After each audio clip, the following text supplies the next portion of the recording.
All right, welcome back to the next session. The theme of this session actually is related to the forum earlier in the morning, as well as the concert that's coming up right after this. There will be no tea break after this session. We will proceed straight to the black box where you have your tea, and the concert will start. And right after the concert, there will be a bus to take you to take all of us to the dinner venue, especially for those who have signed up for dinner. Okay, I'm just trying to buy time. I see Monica behind the wall. I don't know whether she's coming in. All right. Let's welcome JD, Jean-David, and I've known him all this time in Bangkok as a film person. And I'm quite curious to know how he sees the sound world of Southeast Asian through his eyes, and also as somebody coming from the west to the east, so trying to tie in with the cultural theme at the same time. So without much further ado, let us welcome JD to talk about his interdisciplinary experiences in Southeast Asia. Thank you. Thank you, Chung. I'd like to thank Ruth as well, and thank Anotai for making it possible for me to be here. It's a pleasure to be here today. I know we have very little time, so in a situation like this, where I think I only have three options, which is to speak much faster, or say much less things, or say two things at the same time. I think I'll go for the third option and try to use a lot of examples to illustrate things I don't have time to explain with words. So this is a very informal presentation. I decided to use this opportunity to share with you some of the projects I've been involved with in Thailand, projects that illustrate this idea of transcultural transfers and exchanges. Later on in the talk, some of the examples I will show also connect with some of the interdisciplinary works that we'll be witnessing later on today. So before I move into those examples, I'll give you a little bit of background. I grew up in Brussels, Belgium, went to a very international school, European school, where there were many languages around me all the time. I got to try all kinds of different foods, listen to all kinds of popular music or classical music. The idea of other cultures was something that was very much there from the beginning. It was also the pre-internet age, so if you had any appetite for other music, you would have to go to a record store or go and see concerts. You couldn't go on YouTube and vaguely listen to everything and nothing. But there was also a wonderful thing called the radio. And there was one program in particular that really, I think, shaped the way I think today, which was called Le Carnet d'Emeraude, which means the Emerald Book, at 4 p.m. every Sunday, where for 2 hours you would be taken on a musical journey where you would hear some classical music, some string quartets by Schubert that would be followed by some obscure electronic music, and maybe flow into some West African music, all of this with no intervention of the presenter. So all the pieces would be listed at the end, but basically all those musical pieces would be threaded together as a homogeneous whole. So that's something I always awaited. Every Sunday I was ready with my little tape cassette recorder to record this show, and so the idea that many musical styles could be presented next to each other and that the sum of the parts would create something that was more important than the idea of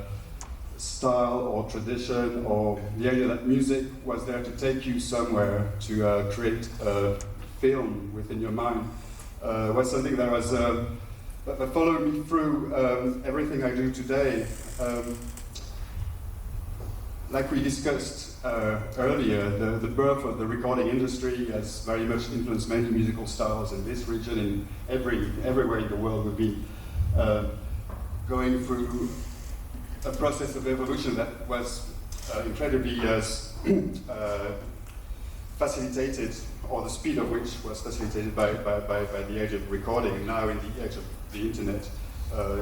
This is an even more important issue. My first contact with Southeast Asia came in the late 90s, and I spent quite a lot of time in Cambodia making film recordings, collecting poetry, collecting a lot of tapes, whatever I could get my hands on. It felt very much at the time that a lot of the young people I worked with there were not very much interested in their past for very obvious reasons. And that there was a story to be told there. And so the work I did at that time combined the sounds of the environments, the sound of speech, the sound of traditional music, all thread together to try to create a portrait of a culture, of you as an outsider. Recently, I was lucky enough to go back to Phnom Penh to celebrate this musical heritage with the PYO Orchestra. Again, the idea of letting people know that the songs of that era, in that case it was the 1960s, are important, and that we still need to celebrate that history. Through the contacts I made when I worked in Cambodia, I was very lucky enough to be invited and carry on this kind of creative work in Southeast Asia. And I've been based in Bangkok now for 6 years. I will talk about some of the projects I did in that context. So I work at Silapakorn University, and we very much believe that music shouldn't be about just learning one musical style. You're not just learning how to be a classical musician or a jazz musician, but you can have parallel practices, employing sound making to explore contemporary issues. You can use multimedia, you can question the world and express it through music. But it also occurred to me that this idea of eclecticism or appetite for other musical styles was not something that was necessarily very valued among the young people I worked with. And although they had this endless library at their fingertip, it was quite clear to me that many of them didn't know very much about the music of their neighbors. They knew more about American music or German music than they did, let's say, about the music of Myanmar. So one of the things that we've been doing quite frequently is go on field trips. In the case of Myanmar, we took performers students, composition students, musicologists, ethnomusicologists. Some of the students would teach the students from Myanmar, share their expertise in music performance or computer literacy. The Thai students would learn Myanmar music with some of the old masters, getting really acquainted with not only the sound and the music making, but also the feel of where this music comes from. So in a very few days, those kind of trips allow young people to experience a lot of things, share a lot of things, create contacts for the future. This is my good old friend Anand here performing for the guitar students, at the time, the only music school in Yangon. And more importantly, collecting materials, training the students to film, record, archive, and create materials that can be used to show the world that those musical styles still exist and are very important. So the idea of a trip that will encompass many different activities to generate cross-cultural interest.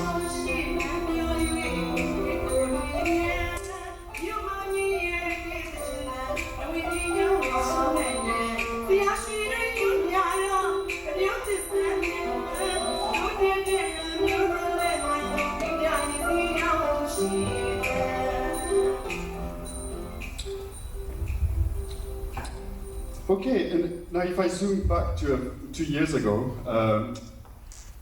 a clarinet player called Joost Vannessen, who's also a clarinetist for the BSO Bangkok Symphony Orchestra, approached me telling me he wanted to do a project investigating the music from his native land. He comes from the area around Chiang Mai in the north of Thailand and grew up with Lana music and was very interested to see if he could transfer some of the materials and musical idiom stylistics borrowed from the pinaire, the Thai oboe, and transfer that to the world of the clarinet. In order to do this, we use the story of Phra Pai Mani. Phra Pai Mani is an icon, a mythological character in Thai literature, who uses the oboe to conquer monsters, to seduce people. The oboe is a magical tool that he uses not only as a musical material. So the story of Phra Pai Mani is very much a journey of self-discovery, a journey of self-confidence, believing in your own voice, believing in your own powers. So we use this as an analogy to create a piece for clarinet ensemble. I kept the Thai writings here because I know we have quite a few Thai students and I thought they were really useful. And now I'll show you a 10-minute summary of this project, which I think will probably speak much more than I could using words only.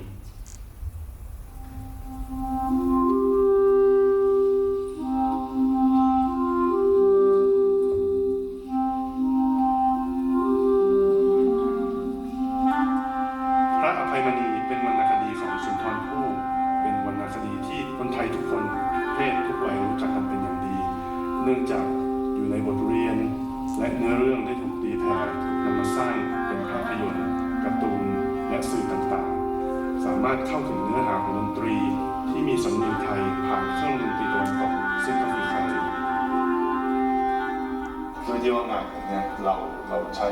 ตัวปีกเนี่ยเป็นคล้ายๆกับลักษณะเปรียบเทียบ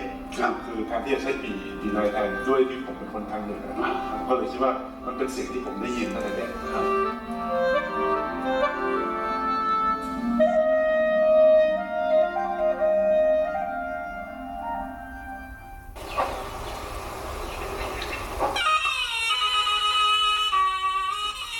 ในวัยเยาว์ผมมีภูมิลำเนาอยู่ที่เชียงใหม่มีความคุ้นเคยกับดนตรีล้านนาเป็นอย่างดีได้ยินเสียงปีแนทั้งงานแห่งานบวชงานศพเป็นต้นจึงเกิดความคิดขึ้นว่าแทนที่จะนำเสนอเครื่องดนตรีของพระไพมณีที่คนไทยต่างรู้จักนั่นก็คือปีใน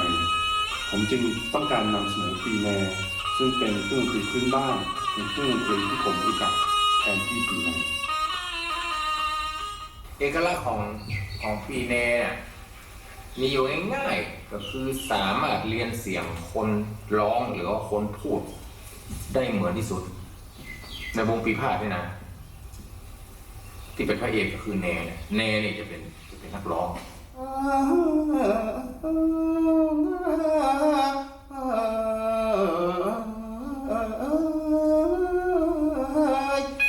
ดนตรีล้านนาเป็นดนตรีรากเหง้าของผมดนตรีบ้านเกิดที่ผมคุ้นเคยผมต้องการส่งเสริมดนตรีล้านนาด้วยการเล่นดนตรีด้วยการแต่งดนตรีใหม่สำเนียงไทยผ่านเสียงของวงCaillouet Ensemble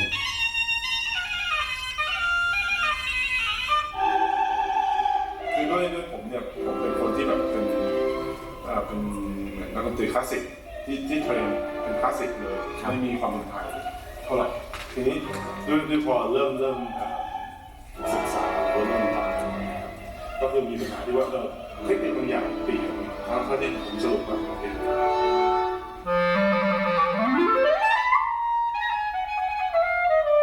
แต่ว่าพอดีไอ้คนที่มันเล่นคนแรกเนี่ยเบิ้ลลองแล้วพอดีเบิ้ลเหมือนติดแจ๊สเลย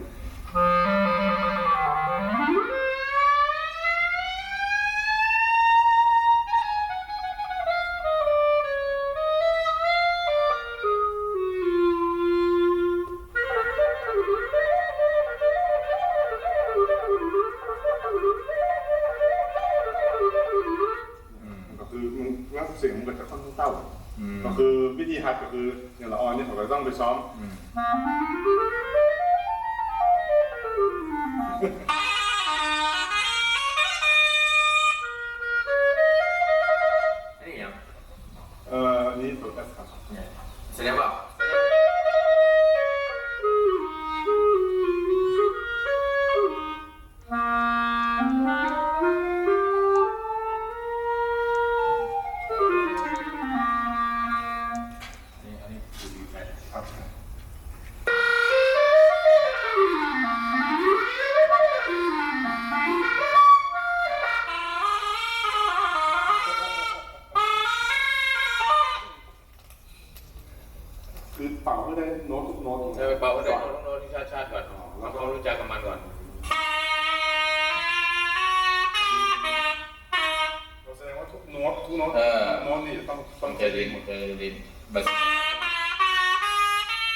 ตอนพิษมด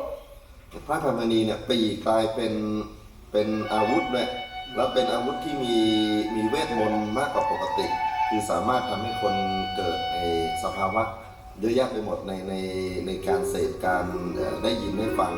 แม้กระทั่งเป็นเครื่องมือส่งเมสเซจที่เป็นภาษาเหนือภาษาพูดธรรมดาเนี่ยแล้วก็ความเก่งของสุนทรภู่ในการจัดวางเพราะช่วงที่จะอธิบายความมหัศจรรย์ของปีเนี่ยก็มีฉากมีตัวละครที่เกี่ยวข้องมีผลกระทบของการใช้อิทธิฤทธิ์ของเสียงปีเนี่ยก็ทำให้คนอยากจะติดตามนะ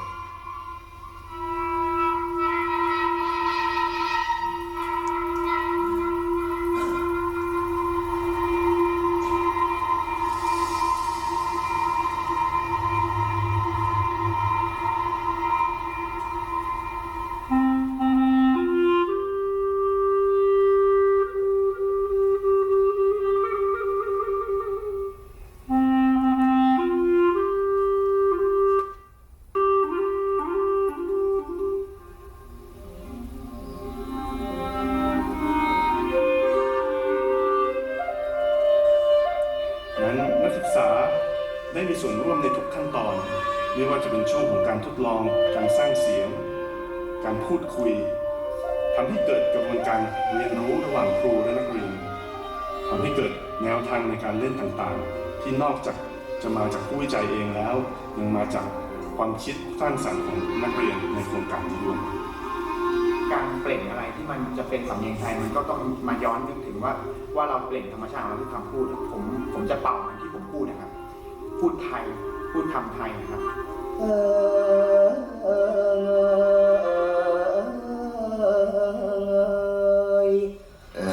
กลอนของสุนทรภู่เนี่ยถ้าคนเป่าแซกโซโฟนได้อ่านบ้าง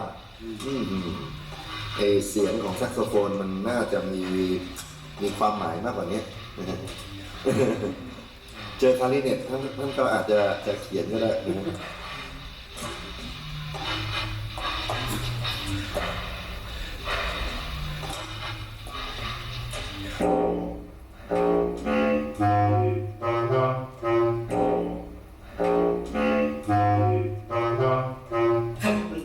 ในแต่ละบุคคลนะครับทุกคนฟังดนตรีทุกคนแต่รูปแบบไหนเท่านั้นแหละครับ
ถ้าพูดถึงอย่างเมื่อกี้นะครับที่ให้ผมเล่นแบบไทยนะครับผมนึกถึงอะไรไม่ได้ในไทยเลยผมลายไทยไว้ก่อนลายกระหนกลายตามวัดลายตามอะไรที่แบบว่าเอาจริงๆแล้วในความรู้สึกของผมนะดนตรีไทยอ่ะถ้าลองไปฟังกันแล้วนึกถึงเราภาพของลายกระหนกลายไทยพวกประติมากรรมไทยมา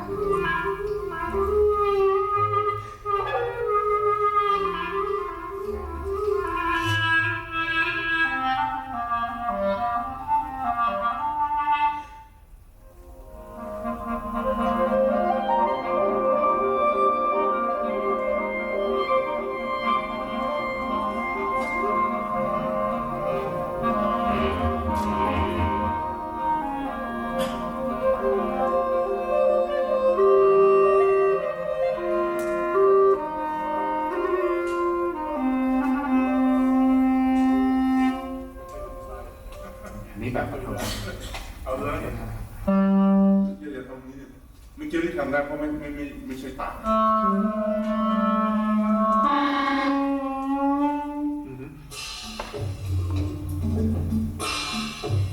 มีแน่เลย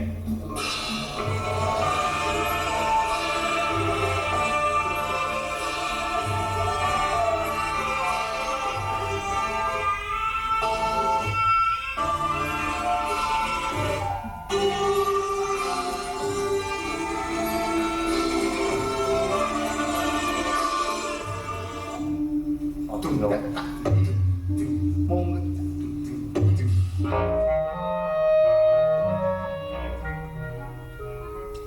Okay, I think I'll stop it there because I know we're a bit pressed for time, but I think the important aspect of this work is the fact that although we went through all the normal process of transferring traditional music to a Western notation language, like transcribing, analyzing, trying to extract techniques, portamento, different types of trills and ornaments. For me, the most important aspect to this project was the fact that instead of going, the end product, the actual piece itself, wasn't born from notation at all. It wasn't born from purely someone analyzing this music and creating a new composition, but it was a return back to orality, to really listening to the sound, working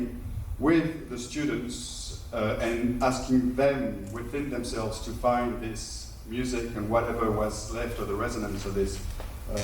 traditional sound within them. So we conducted a lot of improvisations where we work with the students not thinking about musical things at all, but thinking more about characterization, trying to imitate the sound of the birds or inanimate objects, or really trying to extract the vocabulary out of the student themselves, out of the musicians themselves.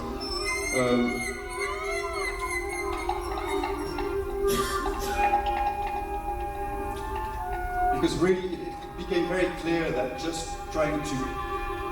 copy a musical style that was in many ways so far removed from the tradition the students evolved in wasn't really the only way, wasn't really the way forward. We had to actually really start not copying the style itself, but copying the way in which this music normally comes to life, which is through communication, through oral communication. Okay, so this is one aspect of what I wanted to talk about, and I think I still have a few minutes left. So I'll talk about other types of projects that can really be very fruitful in terms of generating new cross-cultural dialogues. So the idea of curating performances or creating situations through which new musical interactions can occur. So I was asked by BACC, the Art Center in Bangkok,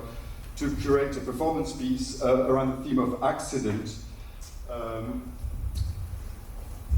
They gave me a very big piece to work with. So I thought, well, we need quite a lot of performers and we need to use the space. And I thought maybe the best way to create accident or potential for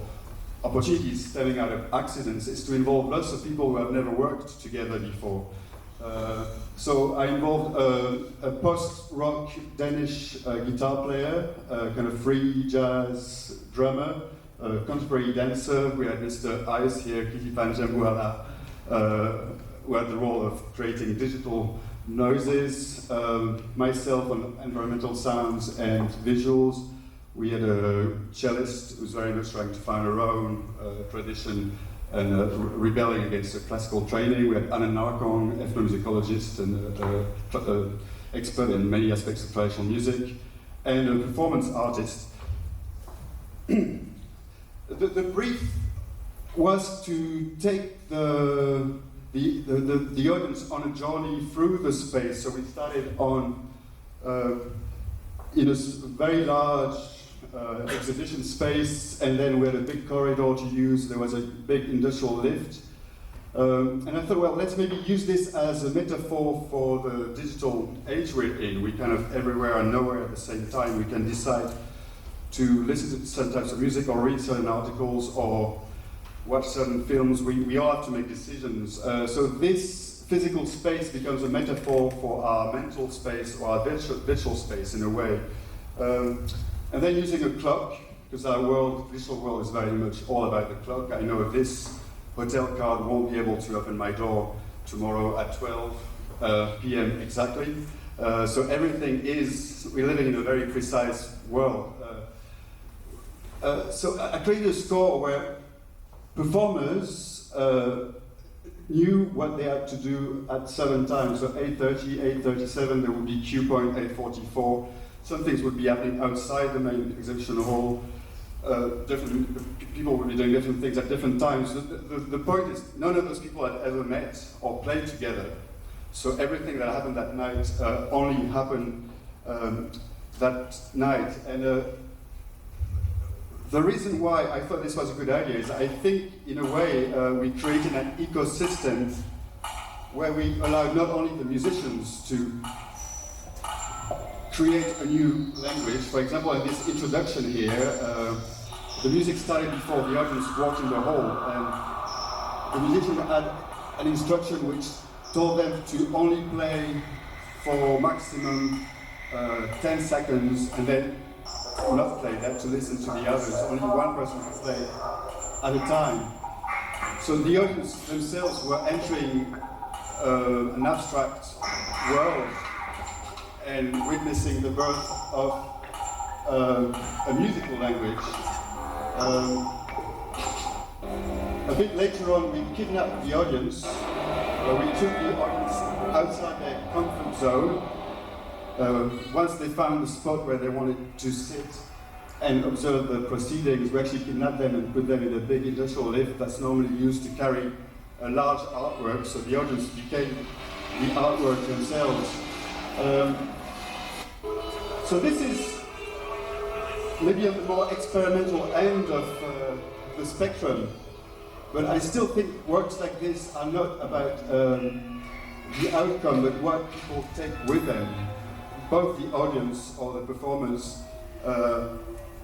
were forced to ask a lot of questions in real time during this event, and that gave birth to a lot of other possibilities. Okay, I'm almost done. And that leads us to the last piece I want to talk about, which is, again, a curated piece for the conference that took place at the Princess Galilei Institute last September, where we used the metaphor of the birds, of musical languages, musical traditions being like birds, and at the moment all those birds are migrating through the mass communication tools we have. And it was also the intersection of two events. One was a big, large exhibition of Southeast Asian cultures through sound at Museum Siam, and the theme of the symposium itself, which was questioning the new, the authentic, and the classical, the role of classical music on the Asian stage at that time. So using a very similar format as the BACC piece I just showed you, we created a timing, a little bit like that radio show I was talking about. You create a structure within which some notated pieces might appear, some improvisations that will last just the time they should last. Okay, I'm trying to, I told you I would try to do two things at the same time.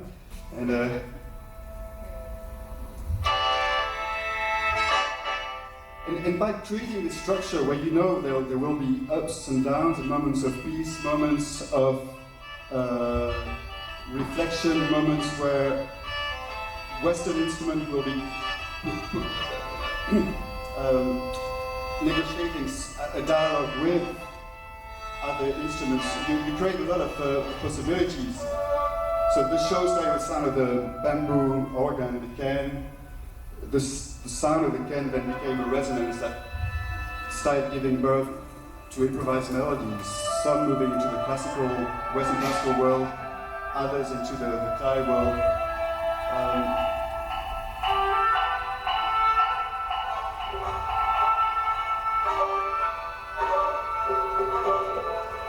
We also recycled some of the videos that came from the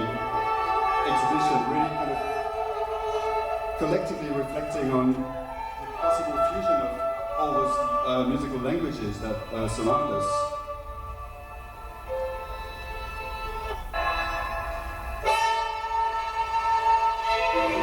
And then because of the theme of the symposium, we have some more Caillouet quotes. Vivaldi quotation, followed by some Taiwanese Aboriginal chants.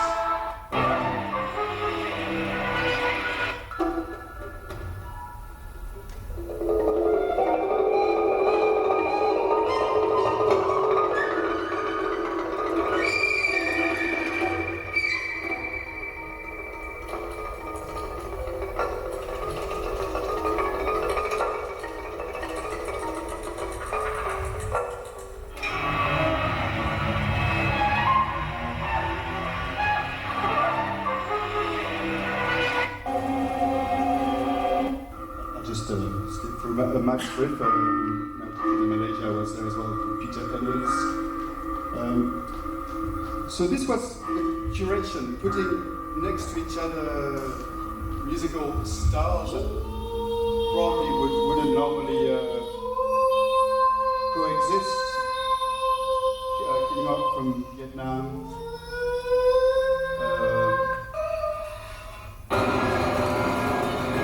Improvisation by the students at the Institute, two of which are present today.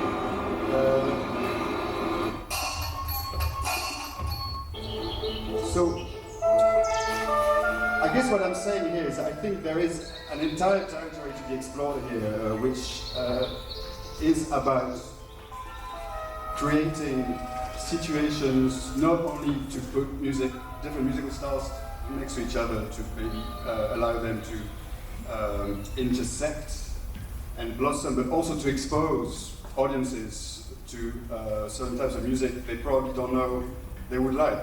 Well, it's getting quite hard to get audiences for both Western classical music or traditional music, but maybe if we start mixing those things together, we can both respect the tradition and also help things move forward. So that's pretty much all I have to say, and I think I'm not too late.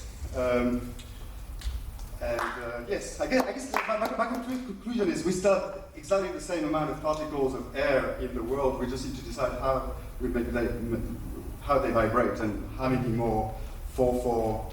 pop songs do we want to hear. So I'll pass you the microphone. Thank you very so much for